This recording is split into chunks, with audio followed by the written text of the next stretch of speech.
Saint Marc transmet la foi des apôtres au monde entier. L'Église disséminée à travers le monde entier, jusqu'aux extrémités de la terre, a reçu des apôtres et de leurs disciples la foi en un seul Dieu, Père Tout-Puissant, qui a fait le ciel, la terre, les mers et tout ce qu'il renferme. Exode chapitre 20, verset 11, Actes des Apôtres chapitre 4, verset 24.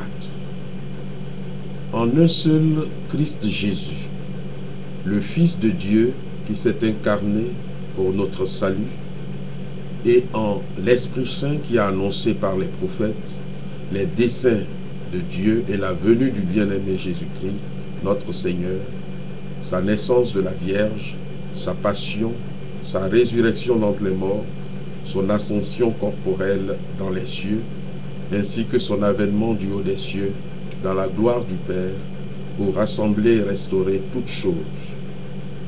Éphésiens chapitre 1er verset 19, et ressusciter la chair du genre humain tout entier, afin que devant le Christ Jésus, notre Seigneur, notre Dieu, notre Sauveur et notre Roi, selon le bon plaisir du Père invisible, tout genou fléchisse au ciel, sur terre et aux enfers, et que toute langue le reconnaisse et qu'il rende un juste jugement sur toutes les créatures. Cette prédication que l'Église a reçue, cette foi, elle la garde avec soin, comme si elle habitait une seule maison, bien qu'elle soit disséminée dans le monde entier. Elle croit tout cela partout d'une manière identique, comme n'ayant qu'une seule âme et qu'un seul cœur. Actes des Apôtres chapitre 4, verset 32. Elle la prêche, l'enseigne et la transmet d'une voix unanime, comme si elle n'avait qu'une seule bouche.